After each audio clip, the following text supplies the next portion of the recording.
Уважаемые жители Республики Коми, добрый день! Сегодня я начну свое видеообращение с поздравления наших выпускников. Сегодня завершается учебный год. Я хочу искренне поблагодарить всех педагогов, всех школьников, родителей за то, что достойно выдержали испытания дистанционного обучения.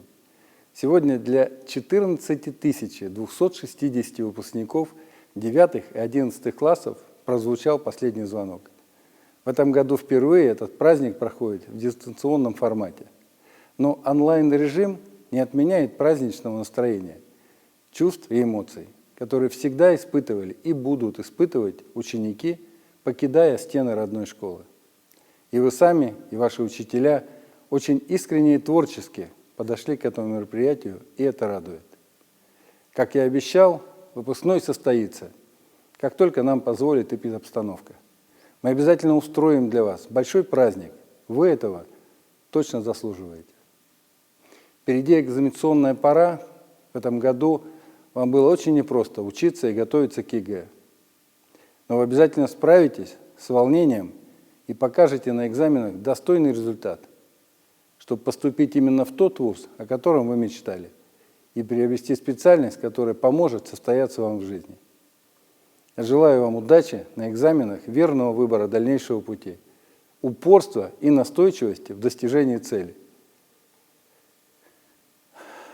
Еще несколько слов, поскольку мы сегодня уже коснулись детей, то с 1 июня в республике начнется конкурсный отбор проектов по созданию дополнительных мест для детей в возрасте от 1,5 до 3 лет. Победители конкурсного отбора – это частные дошкольные организации и индивидуальные предприниматели. Они получат субсидии из республиканского бюджета на реализацию образовательных программ. На грантовую поддержку частных детских садов в бюджете республики выделено 17,5 миллионов рублей. Это позволит создать дополнительно уже в этом году 142 места. И еще одна хорошая новость.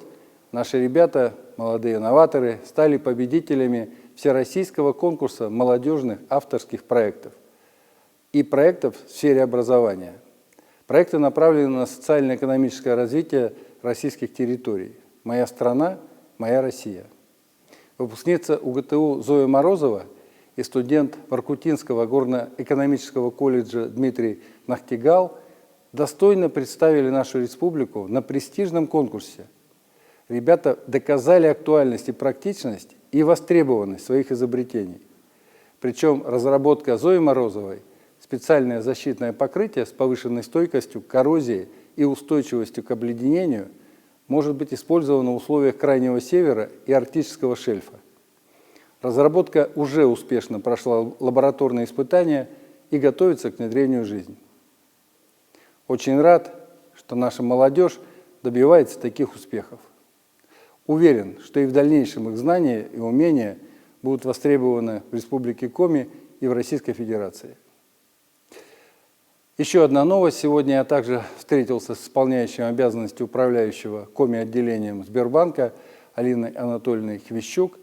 Обсудили вопросы дальнейшего сотрудничества, реализацию банком на территории республики поручений президента России Владимира Владимировича Путина.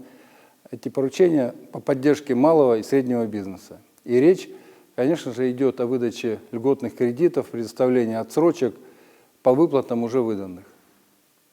Ну и в завершение все-таки несколько слов об эпидемиологии.